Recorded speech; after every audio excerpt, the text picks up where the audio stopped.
What's up? What's up?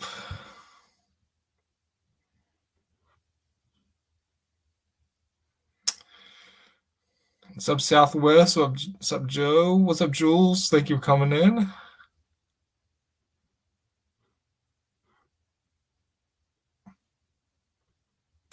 Got a little change of plans here. Courtney got called to work, so I'll be talking with her brother. Be good so we can get to know him and know his story. What's up, Cons? How you doing, buddy? Feels like I haven't been on in a minute. What's up, Tracy? What is up, Para? What's up, Nicholas? What's up, my life? I know you guys might be a little disappointed. I know she got called into work. You guys can just blow up her inbox on Instagram. Apparently, she can survive getting hit by deer or the weather, but she cancels the last thing. Chris is the next best thing. I agree. Not much. What's up, Lori?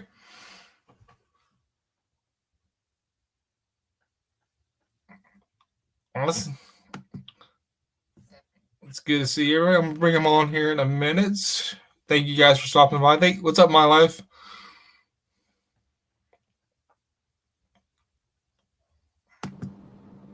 Hey. What is up? Not much. How you doing, Chris? I'm doing pretty good. I know people are pretty disappointed not to be talking with Courtney, but it's all good. Yeah, I know it's disappointing, but I'm a solid B team. I know. A solid plan B. The next best thing, right?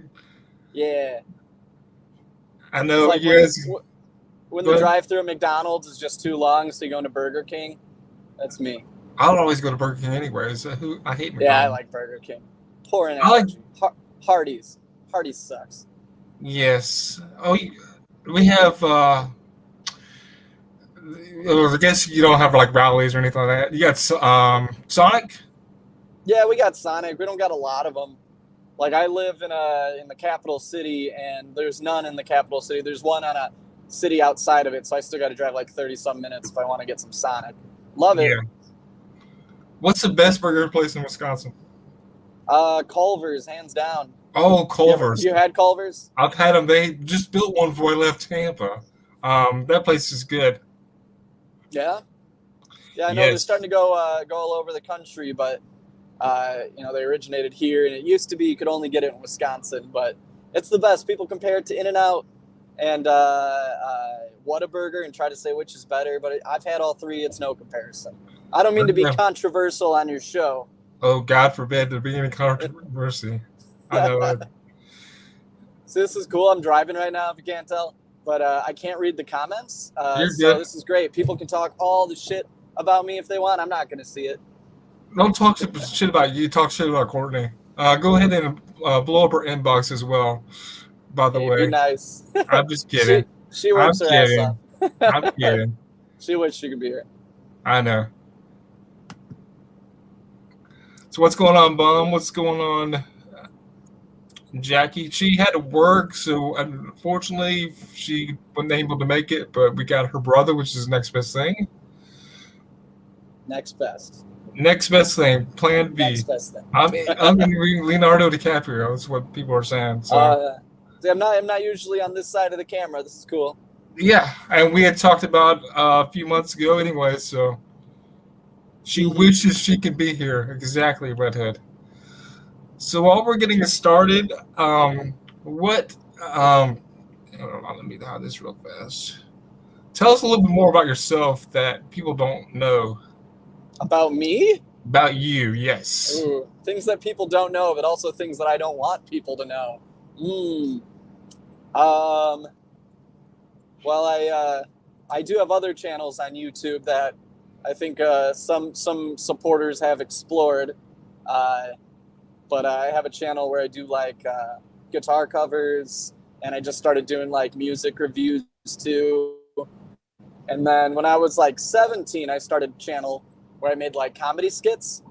Mm-hmm. And I was pretty proud of myself at the time for 17. I got to like 150 subscribers. But now with Courtney's channel, we got like 21,000, so it's nothing compared. But some of those videos are still up floating around. I haven't put anything on that channel in a while, but maybe I will. But yeah, I don't know. Not a whole lot about me. I work a lot and I catch predators. So you don't have a Tesla yet. You got 21,000 subscribers with no Tesla yet. No. I think once you hit 22,000, you can afford the Tesla. But till then, it's a '96 Ford Taurus. Oh, I'm driving '95 Lincoln Town Car. So. Oh, I've got a '95, so yeah. At least what it do you runs. drive? Lincoln Town Car. Oh, okay. It's a gas guzzler, but it runs pretty good. It hasn't given me any issues over the past few years. Well, you'll hit that Tesla subscribers in no time. Yeah, I think I've got years to go on that one, man. Yeah, you started your YouTube channel right around the time me and Courtney started, so exactly. I've been watching you grow as well. It's been cool. Yes, you guys started off, and I remember telling her back when I interviewed her in July that you guys would hit like 10,000 before the end of the year. She didn't believe me, but you guys have surpassed that amount. Yeah, we doubled it. It's been kind of tapered off. I think my theory is there's a certain amount of people who are really passionate in this community to watch these kinds of videos, and there's tons of channels to choose from, and I think we've been able to get all their support. So now it's just a matter of bringing people in who are more casual watchers or people who never watch this kind of stuff, but now they see it exists and they're getting into it. And that's the real goal, is get more people into the community, because obviously the goal is to spread awareness, and you need people to see it to spread awareness. So sometimes people are like, you just do this for the views, and it's like, yeah, we do this for the views, because if it had no views, there would be nothing. It spreads awareness. So of course you're in it for the views. Right. Like when we post a catch, it tends to reach that person's friends and family within a day. And that's the important part, is we'll always report it to the police, but the odds of them doing something is iffy. So no matter what, if it reaches their friends and family, then they can form their own opinion based on what they see. So what's the feedback ratio that you get from you said it's usually the first day? Yeah, usually within a day or two. We have people who know them reach out, and it's usually like, oh God, I know where this guy lives, or I work with this guy, or he's my neighbor. It's so creepy to see this kind of thing. And then they always say that they're going to let the person's friends and family know. We usually don't hear directly from their friends and family, but we hear from their peers. And they say they'll make sure their friends and family find out. And if it reaches their peers, it's going to reach the rest of them. Things like that spread around. So have you had anybody that's like, that's not them? What are you doing? Trying to expose them? Like basically defending the predator. Oh, like defending them? Yeah. Not a lot. Really only 2 of our catches we've had that. So Jesse, he was like one of our first ones, number 5 or 6. He was the one we caught in New London outside of his job at a grocery store. And that video ended up getting removed. And the weird thing was, when we released that was around the time that we started our Patreon, so that people could read like full chat logs and stuff. And I got somebody subscribed to the Patreon, and they messaged us on there saying that they were his aunt or something. And she said that, I read the chat logs. Can you please remove the picture of him and his son? We did keep that in the chat log. So I removed it because I shouldn't be exposing his son. His son didn't do anything. Yeah. And, she said that she was like, I only followed the Patreon to view the chat logs for myself to see what he was really talking to this girl about. And I was like, oh, I get it. Well, if you want, I can give you your money back if that's all you wanted to see. You don't have to pay us for that. And she said, no, I really support what you're doing, and I'm happy to, throw a little bit of money towards it. So that was nice of her. But then later on, when we re-uploaded the video, she was hardcore in the comments like, you guys ruined his life, and now he can't see his son and blah, blah, blah, blah, blah. And it's like, you read the chat logs for yourself and you were supportive 3 months ago, and now you're mad at us. So whatever. And then one of the guys we caught, Rodney, that was kind of one of our middle catches. He lived at a trailer park, went to his house, knocked on his door, really old, grotesque looking guy. I want to say his sister or his daughter, it might have been his daughter, commented like saying that what we're doing is wrong and that he's a totally nice guy and that she's still going to trust him to babysit her kids or something like that. And it's like, was that the professor? An all right guy. No, it wasn't the professor.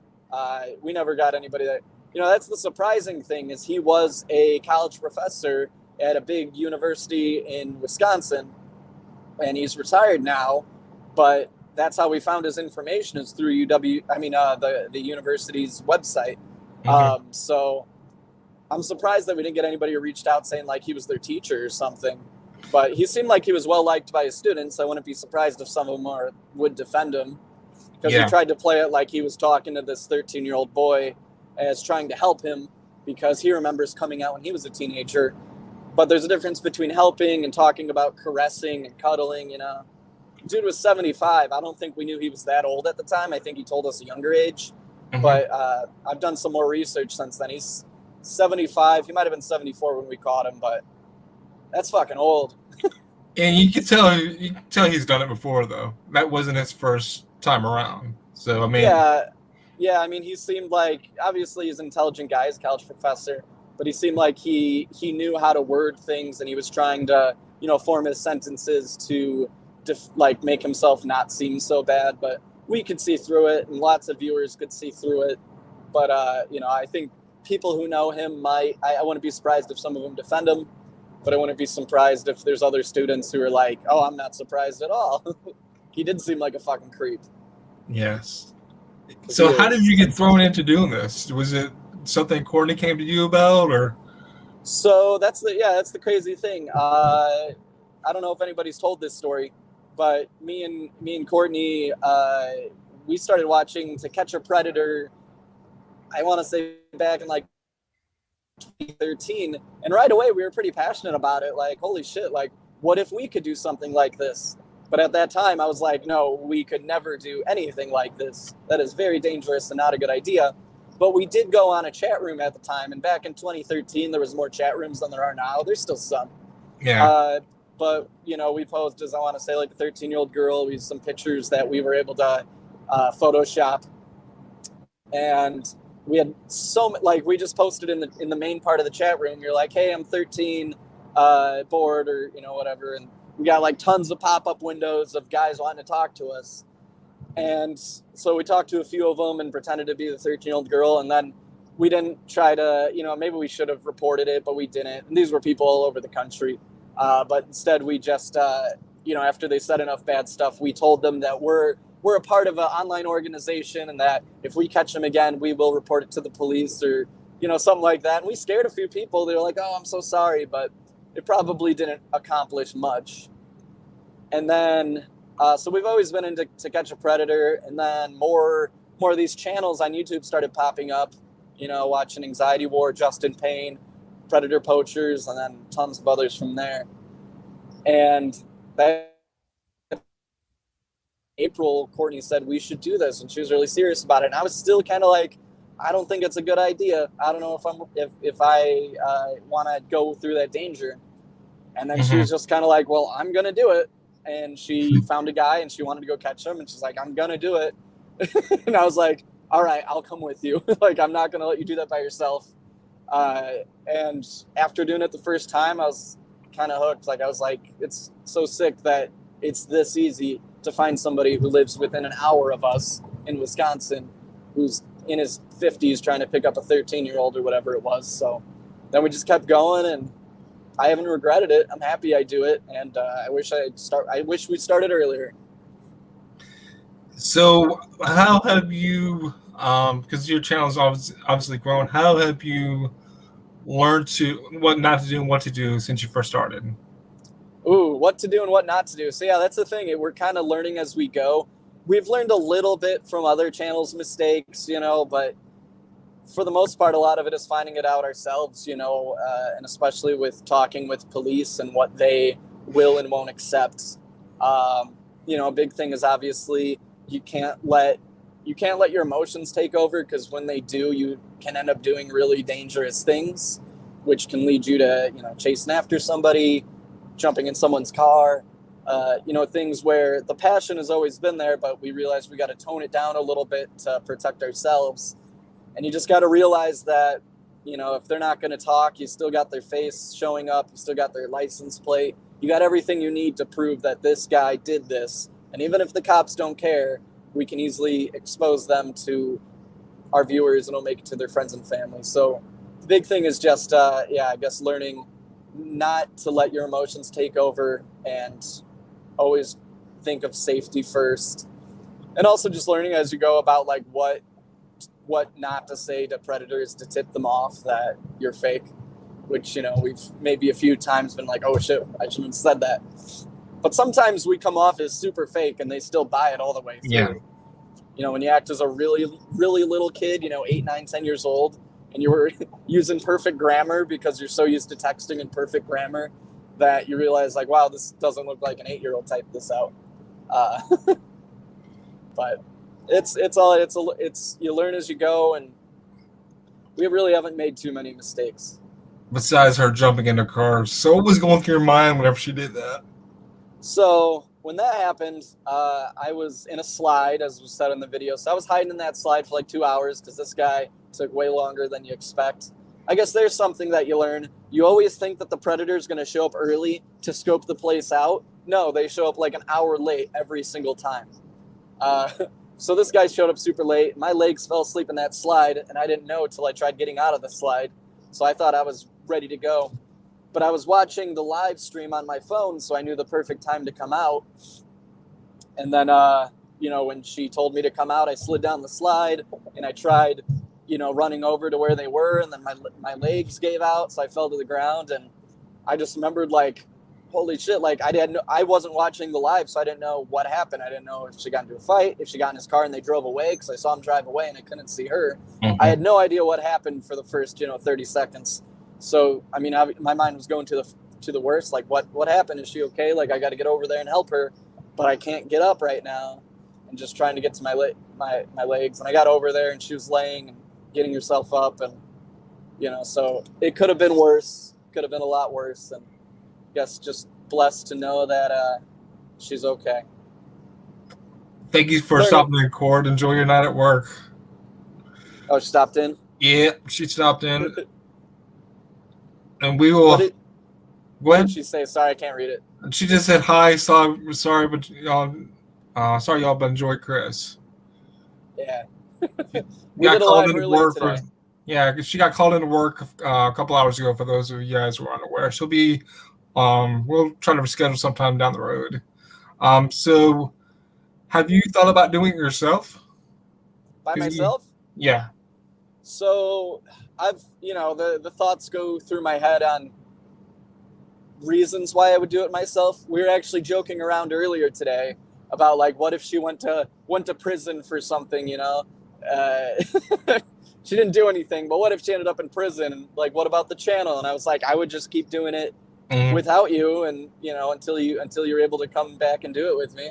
I don't think I would ever do it alone. I give a lot of props to people like CC Unit and PCI and plenty of other guys who do this solo. I would never do it solo, because if something happens, there's nobody else there to know what happened to try to help you. But I'd find other people. But that's the only way I would do this myself, is if I was carrying the torch. If something happened to Courtney and she couldn't do it, if she, God forbid, she got really sick or passed away or went to prison, I would not let it die, because I'm very passionate about it too. I don't want to stop doing it for any reason. Were you more comfortable behind the scenes than the beginning than you are now? Because I see you a lot more vocal now than you were back then. Is this something you just throw into, or?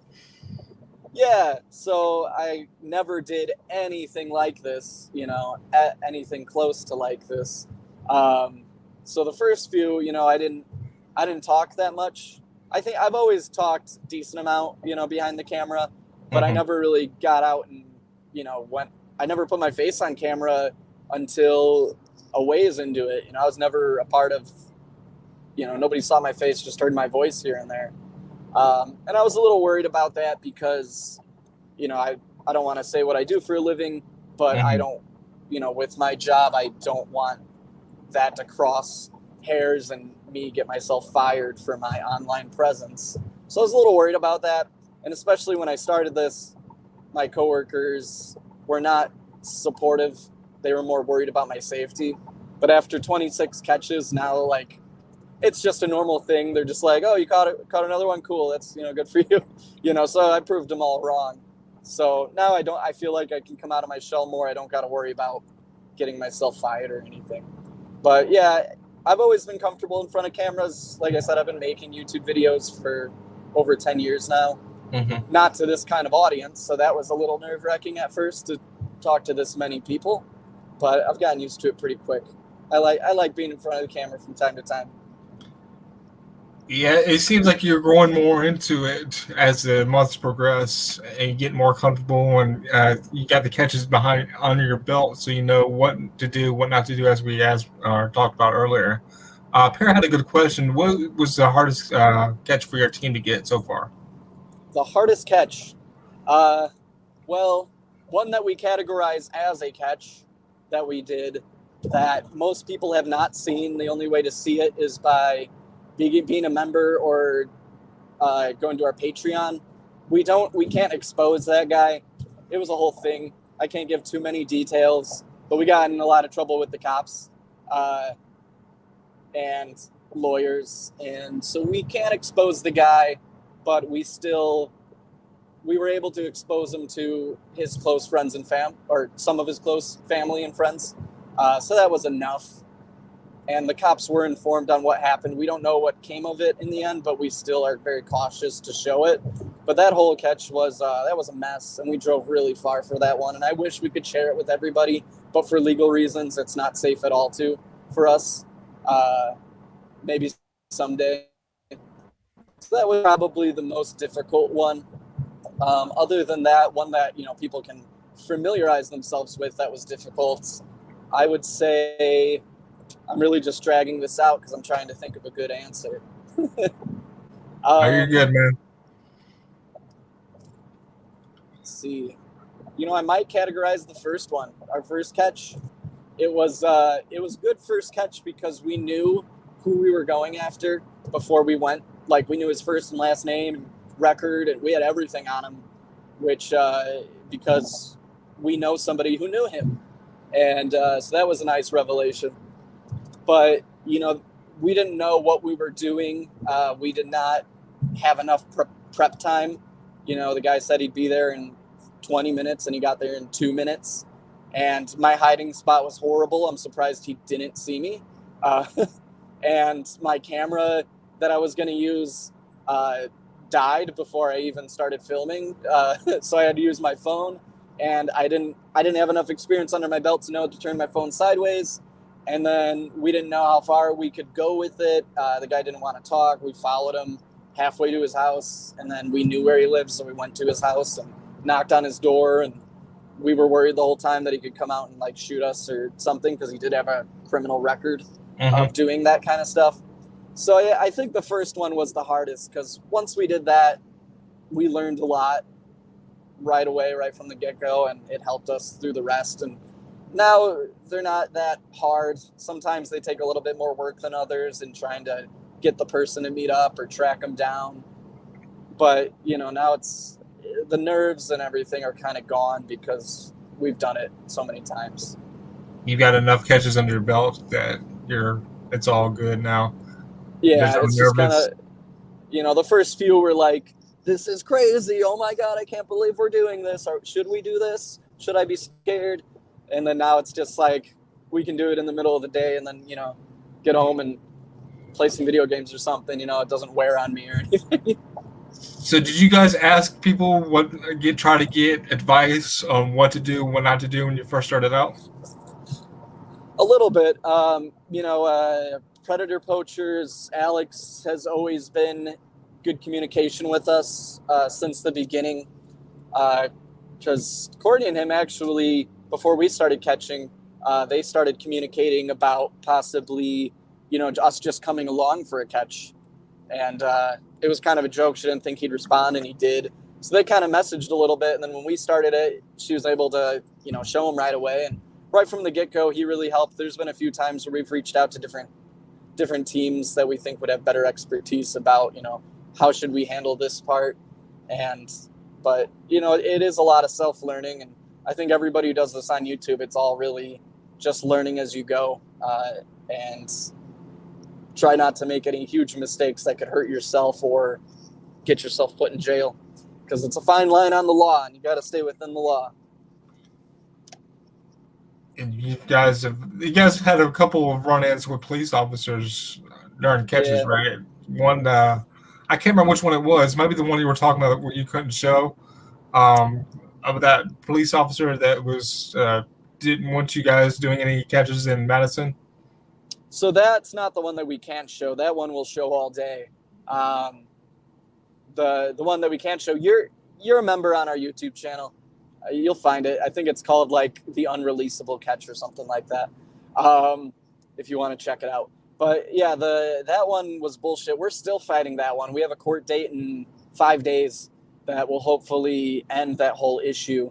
But yeah, that was messed up. She wouldn't accept our evidence. She told us our operation is a sham. She told us that we would be arrested if we ever do it again in Madison. So after that, she was just a police officer. So I was talking to the lieutenant and captain in Madison, and they told me that there's no ban on it. I could tell they don't want us doing it. And I explained, I know you don't want us doing it. I get it. It's a huge safety threat. And, in reality, it could also make them look bad. And it gives them a lot of extra paperwork. They don't want that either. But they said there's no ban on it. So we can do it in Madison, but we're still refraining until this court process is over. That will hopefully be in another 5 days. So we just do some of the suburbs because it's the capital. There's tons of suburbs, and we could be in basically Madison, but not technically in Madison, in a 5-minute drive. That's what I was going to ask you about the technicality of it. Can you get somebody that's in Madison and then have them travel outside of it? Will that still? Yeah, that should still be fine. They just don't want us doing it, or she just doesn't want us doing it in Madison. A lot of cops are very supportive. Some of them can be dicks about it, but we've talked to a lot of supportive cops, and I think for the most part, they don't mind it. So I think she's the only one that would actually arrest us if she happened to be the responding officer. So we just refrain from doing that because we don't want to run in with her until we're finished with the court process. But yeah, we could. I mean, we'll get somebody from Madison and take them to Fitchburg or Verona or Sun Prairie. For all my viewers who know the Wisconsin suburbs of Madison. So tell me, does Aaron Rodgers really suck? I'm not much of a sports fan. Oh, you're not? Pretty much every guy is. So no matter where I go, all the guys want to talk about sports. So I really just pick up what I hear. And from what I hear, he's fine. He's good. He's reached his peak, and he's getting older, just like with Brett Favre. He reached his peak. He got old. I think that's what's happening. Packers probably got to find somebody to fill in for him eventually. Otherwise, Packers aren't going to be one of those top teams anymore. But yeah, I'm not really into sports. If the Packers make it to the Super Bowl, I'll watch football. That'll be interesting to watch. But otherwise, I don't care. I know you're not big into sports, but I'm pretty sure living in Wisconsin, you guys lived there your whole life, right? I was technically born in Chicago, but I don't remember it. So yeah, I've been in Wisconsin my whole life. Yes, I'm not a Packer fan, Court. You should know that. I'm a Bucks. I used to hate Tom Brady until he came to the Tampa Bay Bucks. So. Oh, you mean the Buccaneers? To love him. What's that? You mean the Buccaneers? Yeah. See, when I hear Bucks, I think of the Milwaukee Bucks, the basketball team. Yeah, another Wisconsin team. Which it seems like they're actually doing well. If you're into basketball, I'm also not into basketball, but they've never been like a top tier team ever since I can remember. And now it seems like they're getting a lot of publicity. They got some good players. So, what is the easiest catch? We asked earlier what was the hardest catch. What's the easiest? Like, okay, I can't believe we got this dumbass. Easiest catch. Dang, that's a question I never thought of. You know, there's been a few catches where they seem to just show up pretty much on time, never get sketched out, never seem to have much of an issue, and then talked really easily. And the first time we had that was with Michael. He was the social worker that we caught. It was our third catch. And that one was easy. I don't remember the chat logs that well, but as far as I remember, he was never sketched out. He seemed to believe that this was a 13-year-old boy, no problem. And he seemed to show up to the park on time. And I got to play the decoy. It's the only time I got to do that in person. And I killed it. And then he actually stayed and talked. Like, that was the first time we had somebody stay and talk. So we were surprised about that. So that one was pretty easy. We didn't have to go far from home. The guy didn't live far away. I guess the hardest part about it was we never were able to figure out his true identity. We gave his plate and name and pictures to the police department. They said they would investigate it. Never heard anything about it, so I wouldn't be surprised if they just didn't investigate it. But have you had some cops work with you, like go over and beyond, say we like what you're doing? Or... So our last catch, Daniel, the guy who's sitting in jail right now, he's got a court date in a few days, but he's got 20 counts, and then he's going to get another 20 counts of CP. The cops, I mean, we were at the Predator's house, and the cops came to the house, and they kept us there for like 2 hours because they didn't know what they were doing. They told us that. They've never done this before. They don't really know what to do. That was really awkward, but when the investigator showed up, he worked with Internet Crimes Against Children. So he knew exactly what to do. He handled the situation well, and he was really nice to us, which most cops aren't that nice to us. And he wanted us to come back to the police department. And I was still like a little worried. Like, I was like, are we going to get in trouble? Are we going to get arrested? Are we going to get charged? Like, he really wanted us to come to the police department. And he put us in a room, and they put a lot of security on us, which was weird because we've gone to police departments before and there's never security like that, but they were like keeping an eye on us and had to walk us to the bathroom and shit. Mm-hmm. So I was really sketched out, but it turns out the investigator, he just wanted to do his interrogation of the Predator, and then he wanted to talk to us about it. Like, he knew we were interested, and he wanted to keep us around. So he came in and he talked us through his whole interrogation, what he did, what he got the guy to admit, and what he's going to get charged with. And he was really nice. I sent him a really nice email. He emailed me back, and he's totally up to work with us in the future. So we have a few police departments that the next time we get a catch in those areas, they are all about helping us from beginning to end and letting us do our thing and then jumping in when they're needed. And that's going to be cool. That's going to be like To Catch a Predator shit, where now Chris Hansen can't complain about the catch because we actually have police involvement from the beginning. That's what I was going to ask. How far would that entail? Would that entail the police actually being there after you guys are done interrogating them, and then they jump in and do what they got to do? So we got 2 cities and 1 whole county in Wisconsin that the next time we have catches there, we have an officer who's going to help put together a whole team so that they can stay close by and keep a close eye. And then once we do our interview, they'll come out and arrest them. And that's awesome. I mean, that's a huge compliment from those departments that they believe in what we do. And I'm really happy about that. Another story relating to police officers. So have you caught we did 2 catches with PCI. Have you seen both of them? Yeah. So the one, Josh, the guy we caught in Dollar Tree, dollar store during the day. I don't know if you remember, but a cop actually pulled up, and this was in Madison, not long before the one where the cop, gave us tickets. This cop pulls up, and the Predator's crying. He's on his knees crying because he was trying to, play not victim, but act like he felt really bad, so we take it easy on him. Get sympathy. Yeah. So the cop pulls up. This guy's on his knees crying. And then we go to the police officer. We tell him what's going on. We offer to turn it over to the police officer. Like, here's the chat logs. There's the guy. And the cop just said, I'll let you carry on with what you're doing. And the cop left. He didn't check on the guy. I mean, the guy, we could have been lying. We could have been beating the shit out of that guy and, and about to kidnap him. The cop did not investigate. So it was nice that a cop believed in what we were doing to the point that he just let us finish and just left. But it was also bad on his part because he wasn't trying to protect the safety of us or the predator, which is ultimately the cop's job. That he didn't want to investigate it either. So the guy, after he left, it was really just up to us to spread exposure of the guy. That's crazy because he could have, he could have legitimately met a kid there and you just let him go. Like nothing happened. Yeah. Wash our hands of this. That was the same thing like a month later with that cop in Madison that gave us tickets. By the time she got there, the predator had left or at least evaded us. We lost him. But we said, here's the evidence, and we have video recording. The guy showed up. We have everything beginning to end.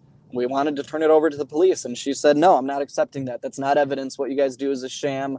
And she claimed that she's heard about us and that other police departments have told us to stop, which isn't true. No police department has ever told us to stop except her. So she claimed that. And we told her, no, that's not true. She sat in her car after that for 45 minutes, and we had to stay there just waiting. There was a couple cops out there that were kind of watching us and asking us questions, but they were being more nice. Like, they weren't being mean to us. And at one point, I was just like, can we leave? Like, are we being detained? This is taking forever. And they were like, oh, if you just want to wait a few more minutes.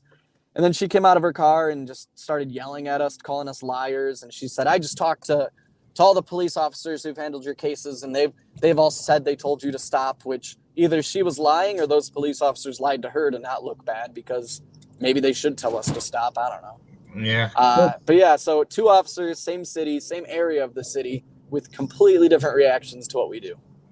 That's the hardest part of I think our work is the police, because you don't know if they're going to ticket you and treat you like shit or if they're going to be super kind and supportive and try to help you with future catches. And you never know what you're going to get. So it's always a little worrisome getting them involved. Yeah. Court said you told the cops you guys were doing acid and the cops left. Oh, yeah. The guy was on acid. He admitted to us that he was on acid. We told the cops, this guy is on acid as he's standing outside of his vehicle. And the cop just said, yeah, carry on. So he knew that guy was eventually going to get in his car and drive off high on acid. I don't know. It's weird.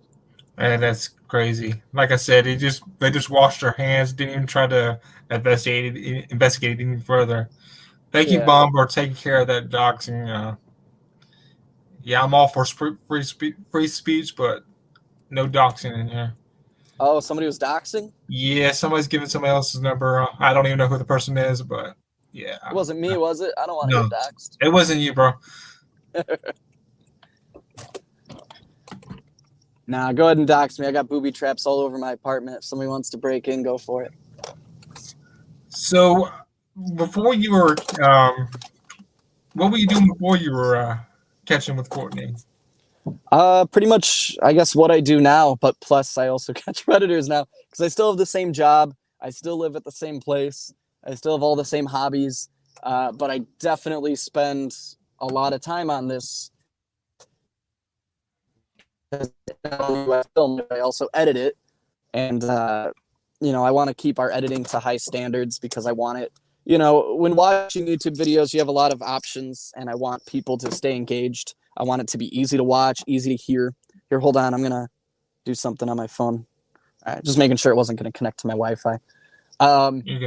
So I guess really the same thing, but yeah, definitely a lot more time spent at my desk working on videos, which is good because I always wanted to make YouTube videos, and I still do aside from this, but I always had trouble pushing myself to make more. And with this, it's really easy to push myself to do more because I feel like I'm really doing something with a purpose. So yeah, I guess not much has changed in my personal life. It's just a great addition to my life. What's the editing process? How does that work for you? Well, luckily I went to college for video, for film. So I do have a background on it. So at least it was easy going in. Like I know how to use the programs. And so that part was good, but it's definitely more time consumption than I'm not disrespecting the channels that don't do a lot of editing. I think the most important thing is exposing the predator, and you're still doing that, whether you have good editing or not, or whether you put more into your editing. But yeah, definitely it's a lot of extra work that we don't necessarily need to do, but it's something that I want to do. And from the beginning, I kind of had this vision of what I wanted our channel to be visually, and I'm really happy that I was able to accomplish that. But would you say that brings more eyes to your channel, though, that you're doing the editing and stuff like versus people that don't edit their videos?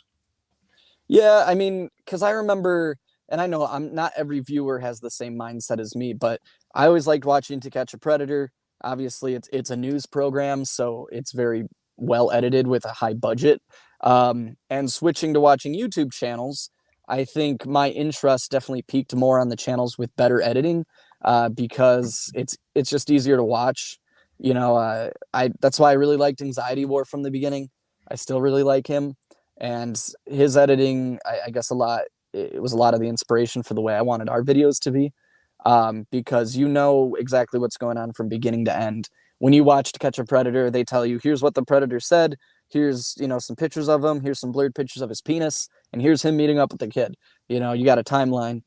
And when you just put the chat logs on the screen for people to read, that was less engaging for me. But again, not every viewer, those people who do that have more subscribers than I do, so I'm not talking shit. But that was harder for me. It's like, I don't want to read the chat logs, so then I watch the catch, but I don't know exactly what the chats were, and it helps more to it builds a background of the villain, because I mean, we're portraying the predator as a villain because they are, and a villain is more.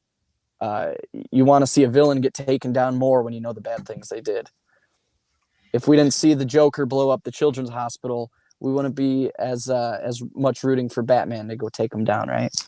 Yeah, there's a story behind the bad guy being the bad guy. That's why I like the Joker movie that came out a couple years ago.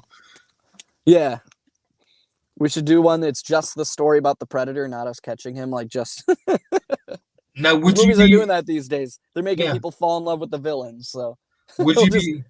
Go ahead. Make people fall in love. I was making stupid jokes. Would you be open to interviewing like somebody you had caught? Yeah, we tried doing that. Do you remember that fat? I call him. Oh, the guy that set you guys up.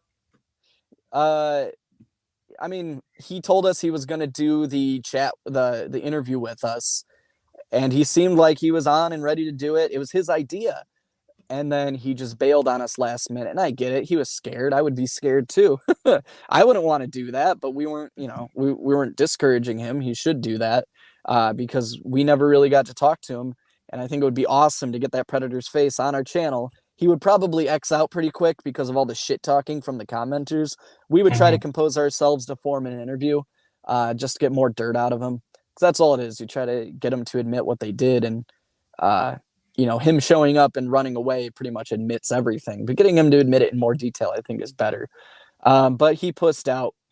I would be totally open to doing that. But the problem is I don't want predators to find our channel, because if they do, YouTube loves predators. They love pedophiles a lot. So if a predator just says, hey, I don't want my video on here, YouTube will investigate it, and sometimes they take the predator's side, and it's bullshit.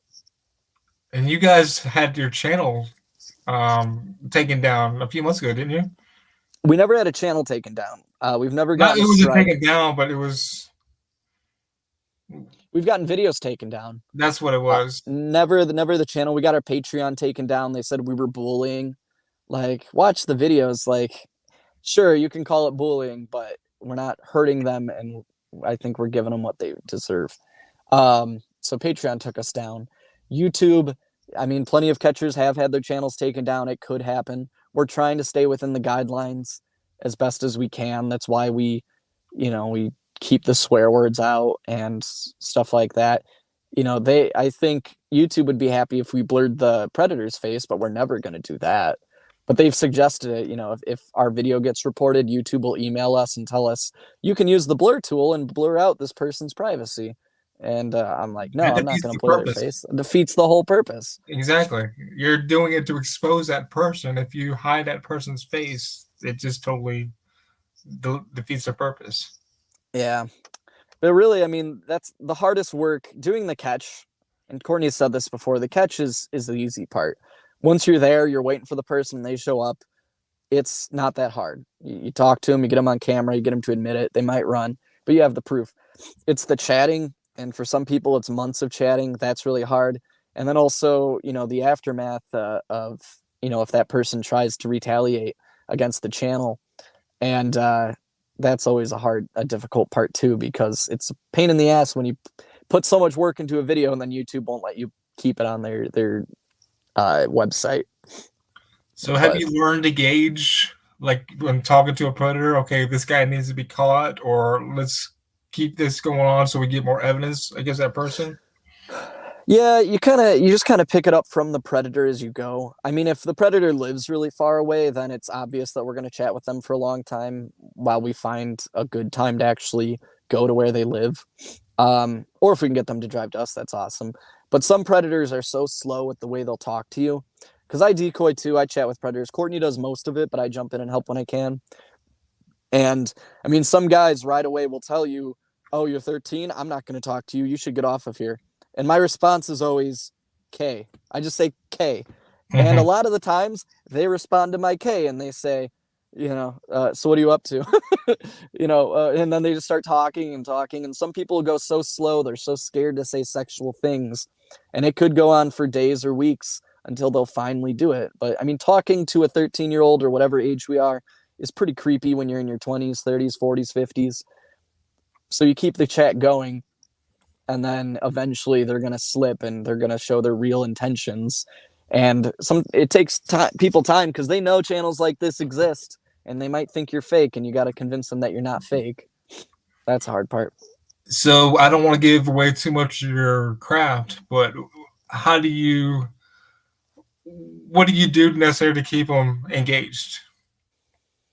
That's the thing, is like, it would be easy to just say, I want to have sex, and they would probably jump right on it. I bet there's a ton of people we haven't caught that if we just said, I want to have sex with you, they would say, all right, let's do it. And technically, you can call it entrapment, but that person's a piece of shit for telling a 13-year-old girl, oh, you want to have sex? Sure. So you have to stay within the same rhythm that they are. You can't talk more sexual than they talk. So, I mean, if you did talk more sexual, it would engage them more. So it's really just, sometimes you got to let them go if they're not going to talk more. But the big thing is just always, no matter how annoying they are, just always respond, make them feel like they're interesting. Yeah. And some people, there's no way to get them not engaged. I've talked to predators who will never talk sexual at all, to the point where it's not really worth catching them because all they're doing is just having daily conversations, but they will constantly be messaging me multiple times a day, like, hey, what are you doing? Or are you ignoring me? We had one guy who was just like, oh, I get it, you don't want to talk to me, I'm ugly, whatever. And then I talked like, no, I think you're cool. And then like, they're just so bland with their conversation that, they're creepy, but they're probably not worth catching. They're just trying to string you along. They know what they're doing. They're not stupid. Yeah, I mean, they might just be more lonely, and having a conversation that is tame online with a child is really creepy, and you shouldn't do it. But there's weird people out there, and if that's a way to cure their loneliness, then whatever. And then the predators you catch try to say, oh, I was just lonely, that's why I was talking to her. And it's like, well, you were trying to have sex with her, so I don't care how lonely you are. There's a difference between lonely and horny. So they all come with the same excuses. What's one of the lamest excuses that you've heard? Oh God, we've heard some weird ones. I think the lamest excuse is when they actually show up, but then try to imply that somebody hacked their phone. Yeah. Like, what are the odds that you're here right now asking me if I'm the name I told you I was, but you never talked to me before? Somebody hacked your phone. Those are pretty lame excuses. Or the excuse where they try to say like, when I got here, right before I got here, I decided I'm not going to go through with it. I was just going to tell her that we shouldn't talk. And people use that excuse on To Catch a Predator. And, they try to say, oh, I was going to come here just to tell them that I'm not going to hang out with them. Mm-hmm. It's like you drag them out of your house to meet you at this park or this store, sometimes at night or in the cold, just to arrive and tell them, oh, I don't want to hang out. I'm going to go home. Like, bullshit. If there was a real little girl and I wasn't here, you would be trying to go as far as you could. It's messed up. These people are so messed up. Yeah, you drive 2 hours or wherever to get to where you're at just to tell them, oh, by the way, I'm just telling you now. Yeah, I mean, you have no problem sending them a picture of your penis, but you find it hard to message them and tell them that we shouldn't hang out anymore. So I don't believe for a second that they ever thought that they didn't want to hang out anymore. Surprisingly, one person, I don't want to go into too much detail, but somebody that I knew in my life as a kid for many years, he got caught in one of these stings. It was actually run by a news station in Milwaukee. So he got caught, and he was trying to meet a 13, 14-year-old girl, whatever, which was like the same age as his daughter. So that was messed up. But he used the excuse that you hear a lot of, oh, I just wanted to be a good mentor for her. She didn't seem like she had a lot of adults in her life. I wanted to be there to help guide her in the right direction. It's like, yeah, but you also sent her a picture of your penis, so that doesn't add up. But that's a lame excuse. He did some jail time, and he lost his wife and his kids' respect. So. And you knew that person? Oh, I knew him very well. I knew him when I was those ages. He never tried doing anything to me. He was going after a teenage girl. I was a teenage boy. That could have been part of it. But, I mean, he was definitely, probably interested in his daughter's friends and shit. It's gross. So, I mean, he knew what you were doing, like, as far as catching predators as well, right? I don't know him anymore. I mean, this was when I was a teenager. I knew him. Oh, I haven't seen him since I was probably 16, 17. But he probably knows I do this now. Surprisingly, his wife knows, who she divorced him after that happened. And I don't think she's ever talked to me about it. I think I've seen her once or twice since I started doing this. But that's the thing. A lot of people just don't bring it up with me. And for a lot of people, I think it's just uncomfortable. It's an uncomfortable thing. A lot of people don't like looking at the dark side of the world, because doing this, you see the world as a very dark place. Mm-hmm. And I know a lot of people in my personal life that don't want to talk about this at all. They're not interested in hearing about it because I think it's too hard for them to mentally understand and want to even think about, which I get it. We've kind of built an immunity to it that, we're chatting with somebody and, oh, here's a 50-year-old that wants to fuck a 12-year-old. Okay. We're just used to it. Oh, he sent a picture of his penis. Okay. He wants her to peg him, whatever. We think it's disgusting. We want to catch him, but it doesn't, make us freak out and not want to do this anymore. But I think for a lot of people, it's too weak for their stomach. So did you have something in your childhood that got you hooked on the Chris Hansen videos to begin with, or just something you could become passionate about? Yeah. South Park. That's where I learned who Chris Hansen They're was. back. Have you seen that episode of South Park? Yeah. Did you see that episode of South Park with Chris Hansen? Yes. Yeah, that was a funny episode. I don't think I ever heard of To Catch a Predator prior to that coming out, because that was season like 9 or 10. So at the time I would have been like 13-ish. So I'd never heard of the To Catch a Predator, but I looked it up after that. And then when I became an adult, I became more interested, because when you're a kid, you're also interested in other kids. So it's not it's still weird to think of an adult going after a kid, but once you're an adult, that's when you realize like that is devil's work. Like, that's fucking horrible. Like, you deserve to go to prison forever. I've actually been watching a lot of videos online lately of just like scary things caught on camera. And there's like 2 videos about somebody like abducting a kid, and they don't seem to get a whole lot of jail time for it. And it's like, if you actually physically steal a real kid, how is that not a life sentence? You ever be trusted again to live a daily life if you're just one day you're okay with going and taking some kid that you don't even know? Like, I don't get how nobody could ever recover from that mentally, to ever become a better person and fit for society. So it's just messed up. Yeah, court saying go into your apartment because your garage has bad service. You're breaking up. Oh, does it? Am I breaking up? Yeah. All right. I will walk upstairs. I am underground right now. Sorry. You're good. It made my drive home a lot easier. Talking to you. We should do this every time I drive. Like every day. Just come on the stream and talk. Oh, we could start our own show, Chris and Chris. Chris and Chris. High school bullshit. There's too many. There's too many Chris's in this community. There's too many. Constantine's name is Chris, I think. Yeah, I mean, at one point we caught 2 Chris's in a row, and then we had you watching, we had Constantine watching, we had other Chris's in the chats, and anytime we said Chris, it made things very confusing. Very awkward. Yeah. So Daniel was the guy you guys just called a couple weeks ago on his birthday, right? Yeah, his 41st birthday. Is that going to be on your top list as the creepiest predator? Yeah, I mean, fact is he had lots of CP. The barbecue predator, if you remember him, he also had CP. And I think Daniel's creepier than that guy. Because Daniel was going after, was it a 10-year-old, 9-year-old, which is older than the 8-year-old that the barbecue predator was going after. But the barbecue predator only got 8 counts of CP, I want to say. And Daniel's getting 40. So that means that Daniel has a lot more CP. And I think that's what really caps it off. Because a lot of these people we catch, you know, they have a desire to meet up with a kid, and they would totally meet up with a kid if they could and have sex with a kid if they could.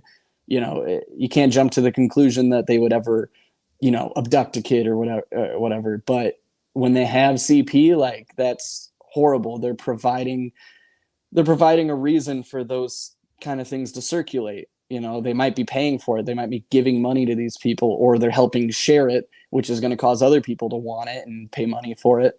You're helping support a cycle of the most evil thing in the world. So I think that really, ups the creepiness level.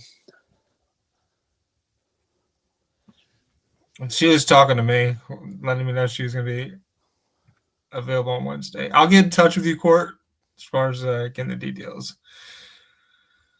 So what was going through your mind when you were catching that dude? I'm sure it took all in you just to maintain your composure. Yeah, I mean, that was the thing, is we approached it a lot differently than we usually do. It was the first time we ever went into a predator's house.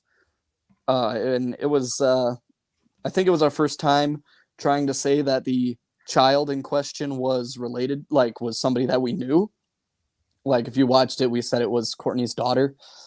So that, yeah, it was different. I mean, we went into this family's house. If the predator lived alone, I would not have stepped foot in that house. But just seeing that his mom and dad lived there, and his sister, and they were like watching America's Funniest Home Videos or something on the TV, like, it seemed like a safe enough house to go inside. But yeah, I mean, at any second, we didn't know if something was going to happen, if somebody was going to come out of the basement with a chainsaw and we were going to be put on hooks in the basement, you know. But we came out alive after hanging out there for like 3 hours. And his mom was there while you guys were interrogating him or asking him questions and whatnot. Is she still like? What was her take on it afterwards? Well, she was. I mean, before the cops were involved, she thought we weren't going to get the cops involved. And we never said that we weren't going to get the cops involved. You know, we might have said instead of going to the cops. But after we found out about the CP, that's when we were for sure going to the cops. And she kept bringing up, like, well, I'm glad he didn't go to the cops. And I wouldn't say, like, oh, no, we're not. You know, I would just change the subject or not respond fully to it, because we don't want to say, oh, we're going to call the cops and then hang out in your house, you know. You don't know what they got. She was very disappointed in him, but after the cops were there and we said, yeah, the cops are here, I think she was disappointed in us, or maybe she never was. Maybe she was supportive of what we did the whole time. She was just sad that it was her son that was caught in it. But after that, she would not. She just left. She walked away. She walked out of the room. She didn't say a thing. And then we were there for like 2 more hours, and we tried to avoid eye contact with her. But yeah, so it's not on video, but we heard her talking to a bunch of police officers. Every police officer talked to every person in that house multiple times. So I know way more about that family than I should. But she just seemed like she was really surprised, or she at least acted like it. I mean, I feel like knowing your son for 41 years, you might have a feeling that he might be into kids at some point, but she just didn't want to believe it because it's her son. I get it. But she never seemed like she was upset at us. She never once talked bad about us to the cops. I mean, the cops asked her, did you let them in your house? Did you ever ask them to leave? And she could have lied and said, yeah, I told them to leave. They wouldn't leave. But she was honest with them because she never asked us to leave. And she invited us in. So has she tried to reach out to you since? No, not that I know of. I mean, she was pretty old. She's like in her 70s or 80s, so she might not know how to find a YouTube channel.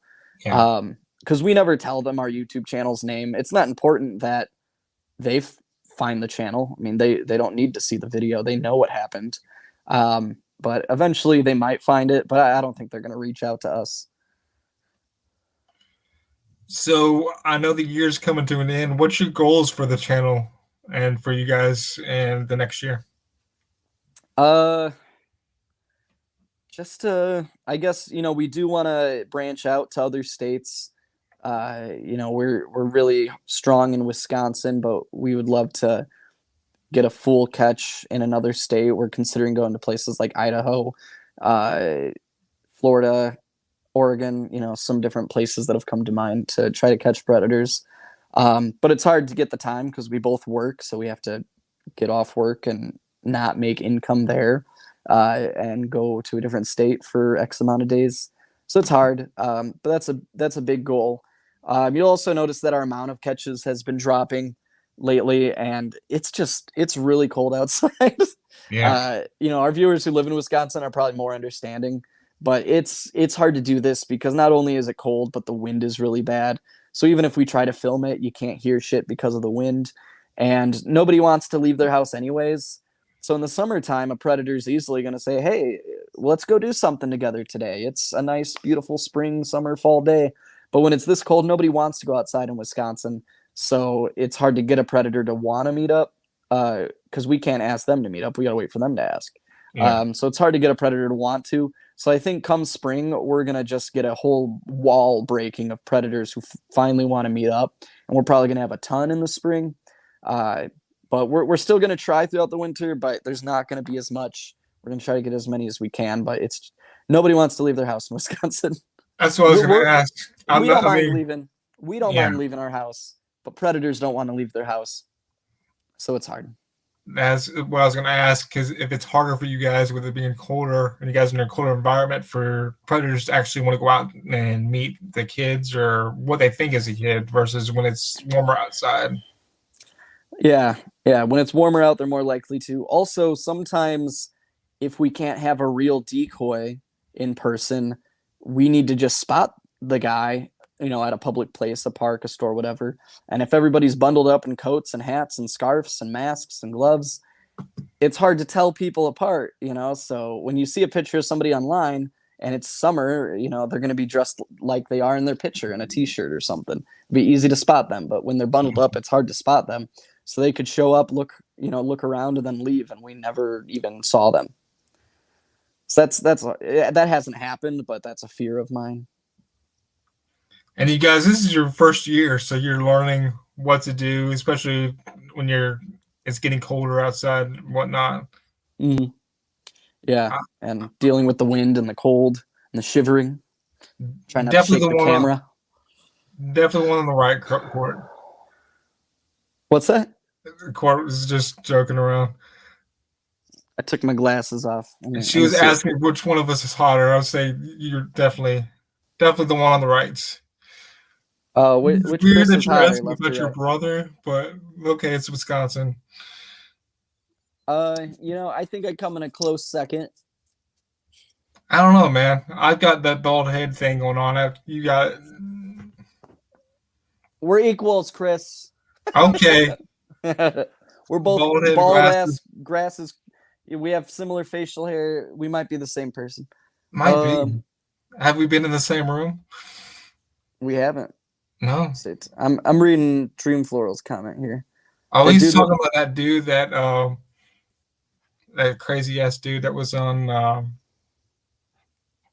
They were trying to get this guy on White Guy Wednesday. Oh yeah. So now that let's see, now that we're wrapping up, if there's any questions for Chris, you guys can keep them going. Oh, that dude that stole Alex's shoe and gotten his ass beat by Alex since he's a unit. Are you asking me a question? No, I was talking to Dream Floral. Oh, okay. I didn't know who they were talking about at first, but until he just mentioned it. I'm kind of reading through the comments here.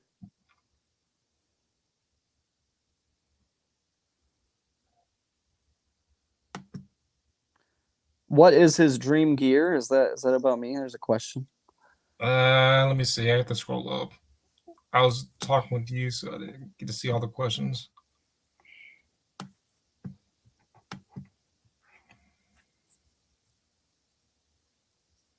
What are your hobbies? I think so. Yeah. My hobbies. I like video games. I like playing guitar.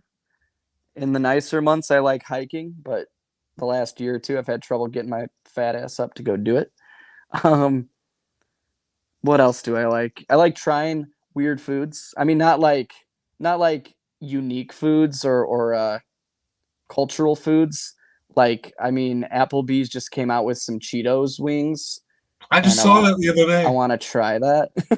I like trying weird foods like that. I'm not very explorative with different foods, but I like trying weird shit like that. Or like crazy cereals that come out. Yeah, I think they're trying to copy B-Dubs because they've got the Doritos on the wings. I've never tried it, but I've heard it's good.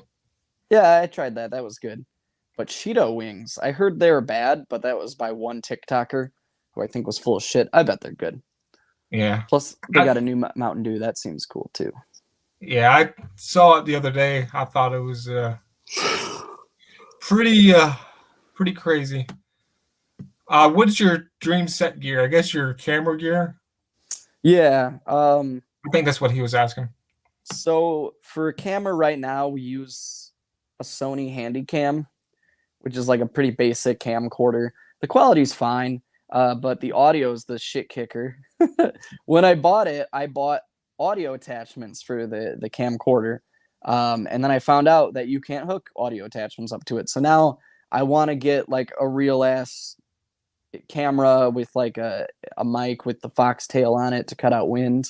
That's what I want to get. But the hardest part about that is concealing it, because if I'm walking around with a big ass camera, the predator's going to spot me.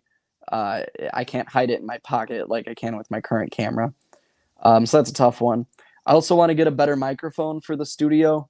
When Courtney talks through the microphone during her monologue, it's actually a vocal microphone. It's for singing, so it doesn't pick up voice as well.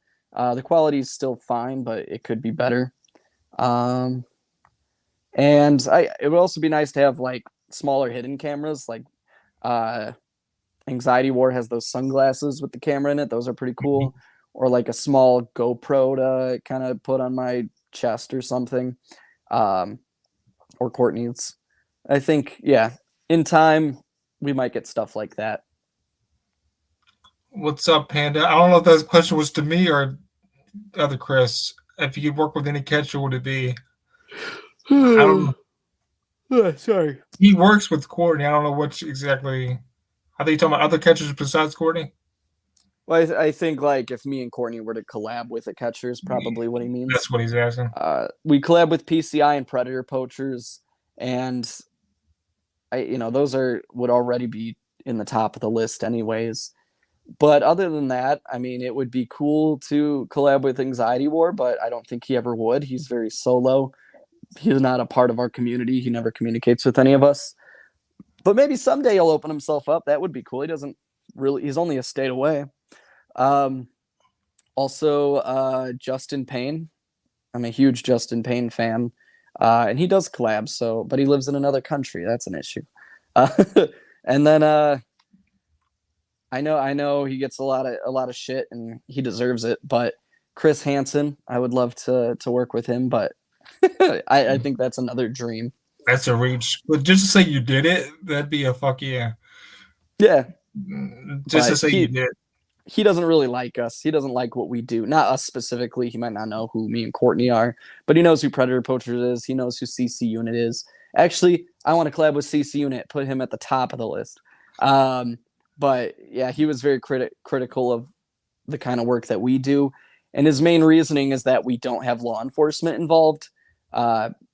But I mean, we're still getting the job done to the best that we can. I mean, obviously, he had law enforcement involved. He worked for a multi-million-dollar television network. It's not that hard, but it's pretty hard to get police behind you when you have a Sony Handycam and a YouTube channel. I saw his interview with Alex, and he didn't have the police at the beginning. If you watched the first, To Catch Predators, that's true. That's true. So yeah. What is he? First 2 episodes, no police. I think they reported it to the police, but he was doing the same shit we were. He just had millions of dollars backing him. He had a big network backing him up. That's what it was.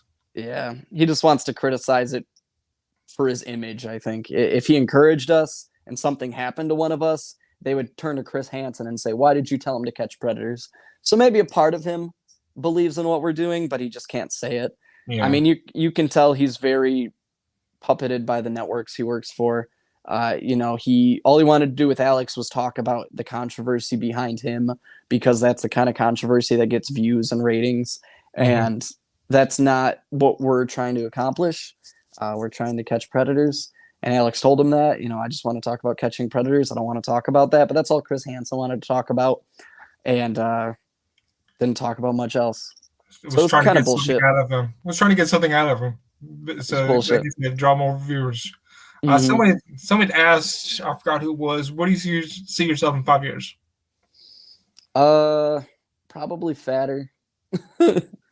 I would love to not be. But that's the thing. I mean, 5 years from now, I don't see much difference. The home that I live in is, maybe buy a house.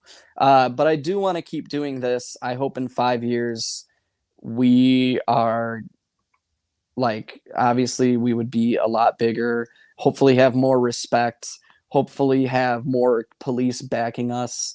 But I want to keep doing this. I'm probably, I'll still be at my current job. I'll still be doing all the current stuff that I'm doing. But I think this side of things will hopefully have a larger audience with a lot more respect from police enforcement, and hopefully eventually set up a way for us to communicate with police in a less hostile way. Because, it's not just us. Every channel, if you saw, I forget who it was, but it was a catch last night, I think it was, where the catcher was kind of arguing with the dispatcher because dispatch wasn't being very nice to him about it.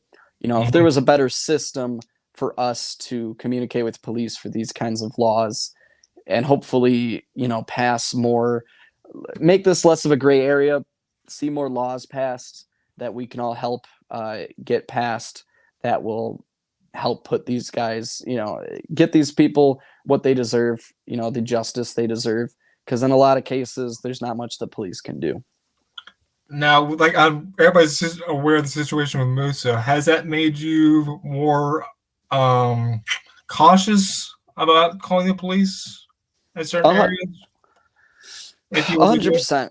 That's the thing. Calling the police on the spot tends to be the worst situations that you're in with the cops. The one where the cops came to the mall and we got tickets. We didn't even call the cops. But had we just went home after that and reported it to the police like we usually do, none of that would have happened. Usually when we report it, the police are kind of dicks about it, but they still take the report and they say they'll investigate it. Sometimes you get a more passionate cop than others. It's always a worry, so calling the cops on the spot, we really got to have something solid to to back up what we're doing. Otherwise, the cops could turn on us. So just having chat logs and the predator showing up, unfortunately, isn't enough. They got to have other contraband that the police are going to be more interested in, because the police want big busts to make big money and get a big name for themselves. And if it's just a predator chatting with a kid, it's not going to help their case. But if it's CP, then it's a whole nother story. And court said that you were talking with Daniel during the whole time the Musa thing was going down. That's a good thing you took that risk, though. I mean, that's a risk you got to take, especially knowing that he's got child support on his phone or CP. I don't want my channel to get. Yeah, I mean, that's true. That was like this. I think it might have been the same night that Musa got in trouble and got arrested. But yeah, I mean, that's terrifying that we could get arrested for what we're doing. And, whether the cops like it or not, we do it. We have the best intentions in what we're doing. We're not trying to just bully people. We're not trying to get internet fame. It's not like there's a ton of money in doing work like this. There's not. We do it because we care. And if the police saw it that way, they would be nicer about it. But a lot of them look at it from, we're just a thorn in their side because we're creating more work for the police that they might not have to do instead. They would rather wait for a kid to get hurt and then do something about it. But when it's somebody who wants to hurt a kid and almost does, if there was a real kid, the cops don't care as much. It doesn't really make sense. But they'd rather put us behind bars because they might have a better case against us than the predator. Which makes no sense. You'd rather put the real person that's doing the crimes behind bars besides the person that's trying to get them people off the streets. That makes no sense whatsoever. It makes no sense. And maybe someday the cops will be better about it. Here, so what about plugging microphones so I can charge my phone? Can you still hear me all right? I can hear you good, man. So what about the people in your community? Have they been more open to you guys and what you do and whatnot? Yeah, I mean, definitely our family and friends and coworkers at first, they weren't as supportive of it in the beginning. I mean, plenty of them care about these kinds of predators getting in trouble, but they might not have been as supportive of us doing this because they're worried about us getting hurt. But now a lot of them are, like I said, it's kind of, they're used to it. They're used to us doing it, and they're more interested in talking about it because they're not worried as much about us getting hurt because we haven't gotten hurt yet. Well, a little bit, but everyone always brings up, a predator is going to bring a gun, and they totally could, but the odds are pretty low because when they think they're going to meet a kid or they think they're going to meet a police officer. And if they meet a police officer and they bring a gun, they know they're going to get into a shit ton of trouble for also having a gun. So I think they'd rather keep the gun at home. So what would you say to children?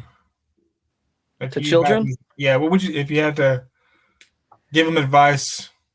I mean, the biggest thing is don't trust people that you don't know online, because the internet is full of a lot of messed up, creepy people, and sex trafficking does exist, and people do get kidnapped, people do get abducted and never heard from again.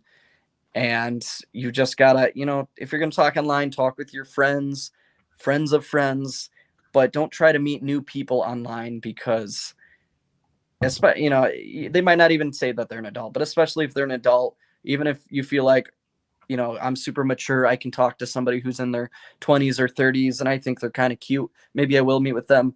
Don't do it. It could mess you up for the rest of your life. But the thing is, kids don't really listen. It's more up to the parents. So, as much as it might bum the kids out, parents do need to be more, they should keep a better eye on their kids and what they do online. Maybe kids don't deserve as much privacy online because they are kids, and kids do stupid things, and they're a target for a lot of terrible people. Pierre had a question. Have you guys been interviewed by the news? What's that? Have y'all been interviewed by the news? No, we were gonna after our very first catch. I have somebody I went to college with who actually works in the field. He works for one of the news stations in Madison. He was all about it right away. He wanted to do an interview with us. We had it scheduled, and then he postponed it, and then he never got back to me. And then months later, I kind of reached out to him about wanting to go to the media about that cop that ticketed us, because everyone was like, go to the media, go to the media. So I went to him, who works for the media, and he basically told me that the media doesn't want to cover it because they don't want to glorify vigilantes, which we're not vigilantes. We're journalists just like them. But whatever. No Black Man, my favorite Christmas song is We Wish You a Merry Christmas. What do you think needs to be done about the dating apps? What needs to be done about what? The dating apps. You know, that's the thing, is a lot of dating apps are good at keeping kids off of there.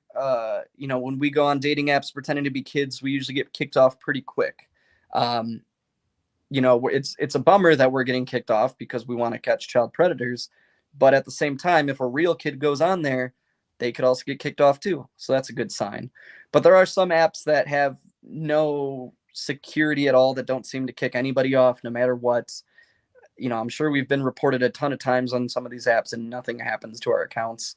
So that means that, you know, the apps are more worried about having better traffic for the apps and want to make more money off ads. And if they start kicking people off their apps that are doing sketchy things, then they're going to make less money. So they're more concerned about their money than keeping their app a safe environment for people.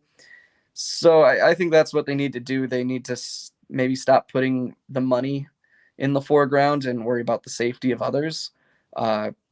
Because if you have that power, you might as well use it. You have the power to keep your app secure. If it means a little less money but a safer world, especially for kids, why not do it? I was going to say, yeah, you think they'd be more out to do that. It'd be more good exposure for them, knowing that that app is safe and they're not going to have anything like that happening on their app. Mm-hmm. Yeah, 100%. But again, some dating apps are a lot better about it than others. And if we're getting kicked off the apps pretending to be a kid, then most kids probably are. And obviously the people who go on those apps aren't looking for kids. Some apps maybe people are, but even the predators we talk to might not have ever thought to go on there looking for kids, but they found one, and all of a sudden they're like, let me see a picture of you. Let me send a picture of my penis. Let's meet up. You know, they're bad people that maybe don't seem so bad on the surface, but once you give them enough time to do something bad, they're going to. And Tatiana brought up a good point. It's not necessarily the dating app. It's like Instagram and Facebook. That too. You know, a lot of the grossest people that are caught were caught from Instagram or Facebook. That's pretty messed up. And I don't want to go too deep into it, but I mean, I've gone down some rabbit holes on Facebook and Instagram that are just disgusting and obviously run by pedophiles. And I've even tried reporting one, and Instagram wouldn't do anything. So I think Instagram needs to put more funding into seeing what their app is actually being used for in some of these places. And maybe, you know, maybe having pages that are there to glorify children doing gymnastics. Instagram just isn't a good place for it. Maybe they need to see that. And you try to report it, and it's like nothing gets done. It's like, yeah. I mean, I had somebody reach out to me once offering me, you know, my profile says I'm 12 years old. No, I think it says younger than that. But either way, this person messages me and says I'm cute and that I could be a model, and they need me to send pictures in my underwear and my bikini and this and that so that they could shop my photos out to different agencies to become a model. And a real 12-year-old girl might fall for that and be like, oh, okay. Yeah, I'll send you those pictures. And I reported that account right away. And Instagram got back to me like a day later saying that they found nothing harmful about this account. And I even typed in exactly what they were doing, but it's all run by robots, and the robots didn't see anything wrong with it. So they need more real people. That's crazy, because I posted something the other day. I had posted something earlier, like a year, like when COVID first came out. And they had now like shut that, whatever it was a story or something. it took them like a little bit over a year for them to realize what I had posted and for them to shut it down. Like, really? You waited a whole year to shut that down? Yeah. I mean, those companies have so much money. I mean, one of the richest person in the world owns Facebook. There's a ton of money in Facebook. And I think they also own Instagram. So if they just want to put a little bit of that money flow into keeping their platforms safe, it could make them look better and maybe make more money in the long run. Because, I mean, it's a business. They want to make money. But when you have that much power, sometimes you got to use that power for good and not just making money. Like Peter Parker says, with great power comes great responsibility. That's true. New Spider-Man's out in a few days. Yes, I can't wait. You're big into movies, right? I like movies. I'm not like a movie buff, but I like superhero movies, and I've seen every Spider-Man movie, and I'm really excited for this one. So, are you more of a Marvel guy or DC? Marvel. Okay. Batman and Joker are pretty cool, but especially the DC movies, a lot of them aren't that good, and most of the Marvel movies are really good. Yeah, Justice League was terrible. The one that came out a couple months ago was terrible. Yeah. They tried. I could talk forever about my criticism of that movie. Oh, the one that came out a couple months ago? Wait, which one came out a couple months ago? You're talking about, was it Justice League or Justice League 2? Justice League 2 that came out a couple months ago. That can't be true. I would know if that happened. Not Justice League. I'm thinking of Suicide Squad. Suicide Squad. Yeah, sorry. Yeah, I didn't see the second one. The first one wasn't very good. I heard the second one's a lot better. But just the whole structure of that whole DC universe could be done so much better, and they're not doing it. So maybe 20 years from now, they'll redo the whole universe and make it just as good as Marvel. But the Marvel universe is super solid. So I'm a lot more into the Marvel movies. They need to have the same people that are doing the Joker do all the DC movies. Yeah, that's true. That movie was pretty good. I like that. I still like Dark Knight Joker better, but yeah, I grew up on Jack Nicholson, so that's true. The OG. You're a bit older than me. I'm 27, so when I was a kid, those were the only Batman movies out. Was the original Batman series. Well, I guess not super original, but the one with Jack Nicholson as the Joker. And so I remember watching that as a kid. That was pretty cool, but Heath Ledger knocked it out of the park. Oh yeah, no doubt. He basically reinvented that role just for him. Mm-hmm. Now every Joker wants to be that Joker. I mean, some people say that may have been what have killed him, but yeah, it's possible. It's a hell of a way to go out. Like, he got so deep into that role. That's what some people have said online, but yeah, I mean, some people can get pretty carried away with I forgot what that technique is called for actors, where they method acting. Method acting, yeah. It's caused some people to really change. All right, man. I appreciate you for coming on. I can't believe it's been almost an hour and a half. Has it? Yeah. Everything after Endgame, I agree, Red Hood. Everything after Endgame, excluding Spider-Man, has been politics feud charade. I think everything after Endgame has still been good, just not as good. Did you watch the one Hawkeye? No, I'm watching the series. I'm really slow on it, so I watched WandaVision. I watched Falcon and Winter Soldier. I watched Loki. Loki was awesome. Yeah. And now I'm watching What If, and then I'm going to watch, I think, Hawkeye after that. I've watched pretty much all of them. I didn't really care for WandaVision. I don't know why. I guess the beginning may kind of draw me away from it, but yeah, it was kind of slow in the beginning. But I still liked all of it. I liked all the series, but I think Loki's the best. So I don't know. I don't really talk much about religion, but Perry was asking, "What's your spiritual path?" My spiritual path? Oh boy. Well, I'm I not mean, you really. don't have to I'm talk not. about it. I'm fine if you I'm don't want not. to. I'm not into religion at all. Yeah, I'll just tell you that. that'll open up a whole Pandora's box, and I'm fine. Bomb said your life, that your love. I'm sure she was talking about both of us, but What did she say? Chris's love, Chris's life. Oh, I'm love, I'm life, like Shrek. It's a Shrek reference. Shrek. Well, it's a Shrek meme Rovers are reference. like onions. Get with the memes, man. Yes. Yeah, the method act didn't help Heath Ledger much. I agree, Black Man. Especially that dark of a role. He did some diminished shit. Yeah, it's possible the method acting led to him dying, but could have also been just slightly related. Could be other things. Because it was an overdose he died of, right? Yeah. So who knows how far back his drug abuse goes. It could have been his role in Brokeback Mountain that really took him. Or 10 Things I Hate About You. I never seen that one. Yeah, that was an old, like in the 90s. I think that's when he really started acting, was that movie.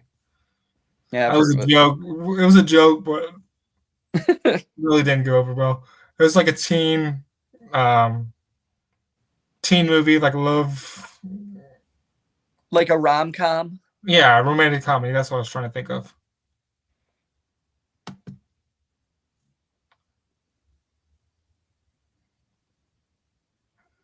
I pray to Chris every night. I hear a whisper in my ear. It's Chris. I'm so happy. He grabs me with his big Chris hands and outs me on all fours. What? He gets behind me. I don't like that. Where, Chris? Chris, where'd you go? Chris? I don't know if he did that on purpose. Where'd you go? I didn't mean on purpose, but that was perfect timing. That was perfect timing. If you did that on purpose, that was perfect timing. I was trying to read what he was saying and I accidentally exited out. But well, what he said is only half true, but I'm not going to tell you which half. None of it. Could you use a minicam? Minicam. Could I use one? Oh, yeah, like a mini hidden camera kind of thing. That's what you mean by minicam? I assume. Yeah, that would be nice, having like a hidden camera or something. Because the cameras are what really can scare the predators away or make them less likely to talk. But it can also make them less likely to hurt us. It's a give and take. I wonder how many predators would have actually hurt us if we didn't have cameras. At least one. Yeah, that might give them a little more initiative to come after you guys. Mm-hmm. Them thinking that there's nothing that you're recording them with or anything. Mm-hmm.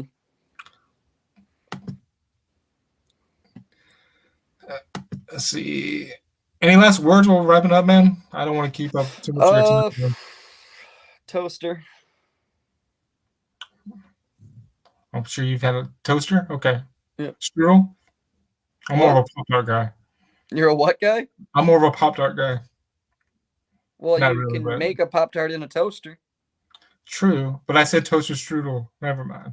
Oh, toaster strudel. Okay. Yeah, dude, I like toaster strudels better than Pop-Tarts.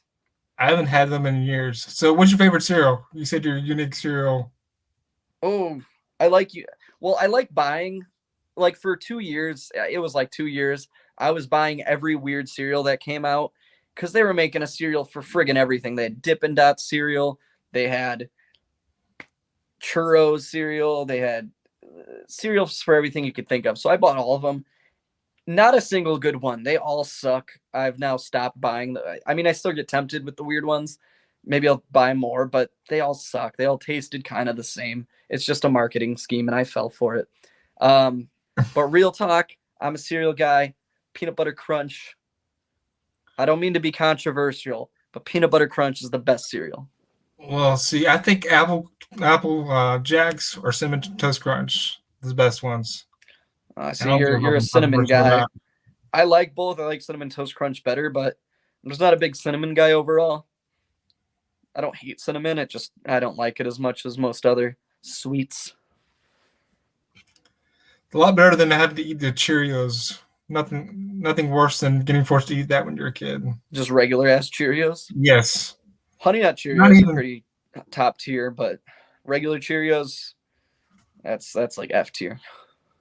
Yeah. Well, man, I appreciate you for coming on, man. I know it's getting pretty late and you've had a pretty busy day, so I appreciate you for coming on, bro.